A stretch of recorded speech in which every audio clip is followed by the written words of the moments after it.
काहे कि राउत दिल तो हम चुरा ले बनी कहीं तो ऑपरेशन करके दिखा दिया ही ऑपरेशन थिएटर।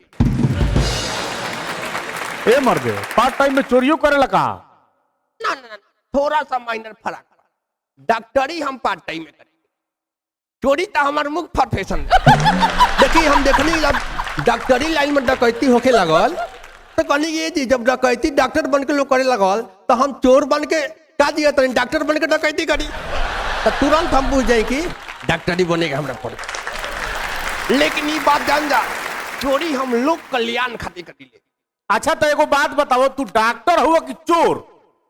देखा हम तो पहले चोरे रही, लेकिन जोन जब मजबूरी में हमरा चोरी के छोड़ के डॉक्टरी लाइन में आवे के पड़ गए। जब हम देखने की सारा डॉक्टर डकैती करे लगल चोरी करे लगल तब हम कहनी कि जब सफेदी से चोरी डकैती होते बता काहे खातिर काला धन बिटरल जा तो तुरंत हम बुझ कि चोरी करे के फेर में लाग।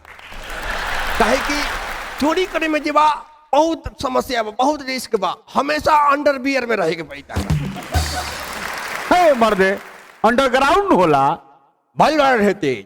अगर हम ग्राउंड में रहे तो सरकार हमरा के देख ना ली साटा वाला लाइट लगे बा, सारा हम न्यूज में देखी ले बाबू सरकार ऊपर साटा वाला लाइट लगा के दिले बा। कजने कौना साउंड वाला के साटा वाला लाइट बनले बा ये फेर में हम लागल। यही से हमनी के सारा आदमी जो चोर समाज बा अंडरवियर हमेशा रहेला, सारा सियार के लोमड़ी के बियर में हमने लुकाई रही। अच्छा ई बताओ कि तू डॉक्टर कैसे बनलो? ई बात तो बहुत बढ़िया पूछला बाबू। तो बताओ का बात बा कि हमनी के जौन बिजनेस बा उतारे साफ सुथरा बिजनेस बा ना। हमनी के बिजनेस में देहात में निकले के पड़ेला शहर में चोरी करे खातिर तो का होला कि कबो कबो जे बात चोरी करते में आदमी धरा जाला। और जब हमनी के चोरी करते में धरा जानी सा बाबू तो पब्लिक बहुत प्यार दुलार देला, हम बहुत प्यार दुलार देला। आतना ना प्यार दुलार दे देला कि 2-4-5 दिन हमनी के एकदम बढ़िया गद्दा पर हॉस्पिटल में सुते के पड़े। अब पूछ जाए कि वो सिचुएशन में हमने के बहुत डॉक्टर के भरने से बहुत डॉक्टरी में पैसा गए हमने के तब पूछ जाए कि प्रत्येक टका के 100 टका देते रहे हम। तब जाके हमने के पूरा चोर समाज के एगो अंडरवियर मीटिंग भइल हाई कमांड। ओकरा बाद हमने के एगो पुल के नीचे खुल के लोग सपोर्ट कैलक हमरा के, तुरंत सबका सोझा हम डॉक्टर इंजीनियर ओझा। अरे महाराज तो डॉक्टर हम इंजीनियर काहे बननी? इंजीनियर इंजीनियर ना रहे तो काल भले हमरा मोटरसाइकिल के लॉक टूर के चोरी करे के रही तो इंजीनियर वाला दिमाग लगाए के पड़ी जी।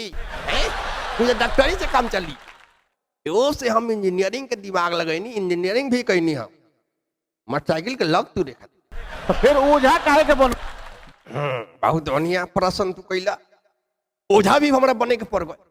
का भइल कि जब चोरी बढ़े लगल गांव समाज में चारों तरफ चोरी के हमने के प्रकोप फैला देनी सब तब का भइल कि लोग ओझा बुलावे लगल बाहर से, बाहरी ओझा आवे लगल से जानकार और लगल से कटोरा हकवावे।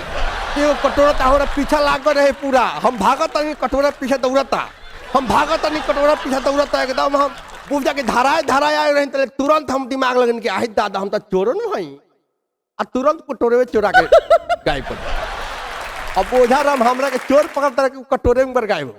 ई सब बात बा। ओकरा बाद हमने कहीं से ना जी कहियो ना कहियो हमने धारा जान सब तो फिर वही पुल का नीचे लोग खुल के सपोर्ट कैलक और सबका सोझा हम बन गनी ओझा। ए महाराज तो वो बड़ी खतरनाक आदमी बानी जी, तो इलाज के करी ले? इलाज अभी वो समस्या बताई तुरंत इलाज हो जाई रहू।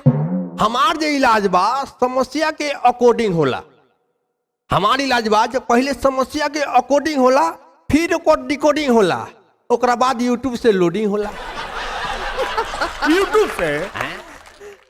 यूट्यूब वाला भाई डॉक्टर है, हम झूठ के ना बोली हम देखी। लेकिन ओकरा बाद भी हमारा पूरा करियर में वो देख ली तो 9 आदमी का ऑपरेशन करनी बानी अभी तक, जब से 15 आदमी मर चुकल। 9 आदमी? अरे बाप रे। 9 आदमी 15 आदमी के हो जाई हो? 9 आदमी का ऑपरेशन करनी 15 आदमी मर गए। ठीक है ना? वो कैसे? देखी कुछ आदमी जेबा ऑपरेशन करते में मर जाला और कुछ आदमी सीए में मर जाला तो दोनों के एक में तो नहीं जुड़ सकता। अरे तो केहू जिंदा बाचल बा कि ना तारा क्लिनिक में से? हाई पूरा दुनिया जिंदा नहीं हुआ जी जे हमारा लगे नहीं क्या इलाज करावे। तू घुमा तरह साक्षात आवा कब इलाज कर दी तोहरो। हमरा के तो बकसिए दो। देखो सब कोई मरिए ना जाला, कुछ लोग के पुणे में भी जन्म हो जाला। पूना में जन्म होला? हाँ, जब मरला के बाद फिर से जन्म होला तो ओकरा के पुणे में नहीं जन्म कहल जाला। अरे ओकरा के पुनर्जन्म कहल जाला। अच्छा हाँ, उहे पुनर में जन्म हो जाला। ठीक है, एक कर पूछ जाके हमरा लगे बहुत बढ़िया उदाहरण बा, एकदम तुम विश्वास कोई ना कर लगे पुणे में जन्म होने पुनर्जन्म होला, लेकिन हम प्रत्यक्ष देख ले बानी। का भइल हमरा लगे एगो रोगी आयल, पहला दिन जब आयल ओकर पूरा परिवार हलवाल रहे, एकदम बाप बाप चिल्लाते रहे लोग कि डॉक्टर साहब रुआ देखी। जब हम रोगी के देखे गए नी, बाप बाप चिल्लाता, दादा दादा चिल्लाता, एकदम छटपटा रहल बा, एकदम पूछ जाके मछली जैसा। हम देखनी तो कहनी बड़ी एकर सीरियस हालत बा। बम्बे बनारस से दौड़ के आ गए रहे लो वापस। अच्छा। तब इंजीनियर ओझा के खोजलक लो, डॉक्टर इंजीनियर ओझा के लगे आयल लो आ कहलक लो कर जोड़ के डॉक्टर साहब 55 लाख रुपया झोंका गइल बा, एकदम झोंका गइल बा। रउए अब कुछ करी, रौड़े इनका के पार घाट लगाई। तो कहनी कि एकदम बिल्कुल उनका से 3 लाख रुपया लेनी। अच्छा। 3 लाख रुपया लेनी आ एकदम इलाज में हाथ लगा दे। अब वो जाके मात्र 15वां दिन है, हाँ जैसे 15वां दिन होता कि एकदम जगह धके अस्थिर हुई।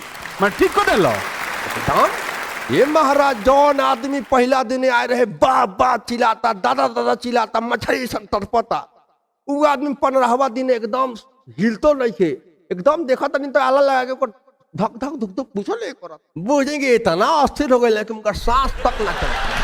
अरे बाप रे।